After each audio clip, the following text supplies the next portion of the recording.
struggle.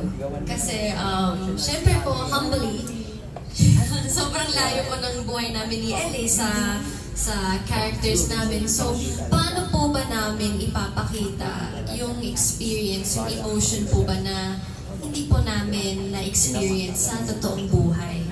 So, yun po yung naging responsibility namin na medyo mabigat. Pero, the struggle was, nag-immersion po kami, nag-commute po kami, nag-workshop po kami maraming beses. So, yun, lahat ng yun, kailangan namin ma-process, matandaan, at dalhin po namin yun sa Canada para magawa po namin ng tama yung role namin. So, para sa akin, yung struggle was mostly emotionally, dun sa character.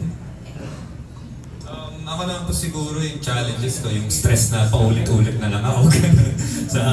Kasi po medyo mahirap din po talaga yung nagawa po namin pag-shooting po sa Canada dahil very limited po yung oras, tsaka very yung paglipat pa po, tsaka yung schedule po. Talagang naging challenging po siya sa Canada. Kaya po yung every time na sasala kami ni Kier sa camera, dapat on point po kami. Tsaka tama po. Kaya yun yung sobrang na-appreciate ko naman kay Direk Bennett po na napadali niya po lahat yung dahil sa atin.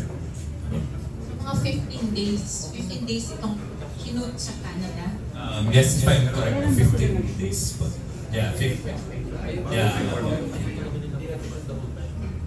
Yung siguro nag-shoot po kami, I think 13-14 days po. Tapos lahat po ng shooting days na po yung medyo mahirap po kasi iba-iba po yung location ng lahat. Kaya doon naman po proud din dito sa movie na napakita po namin yung site ng Canada na maganda naman talaga po.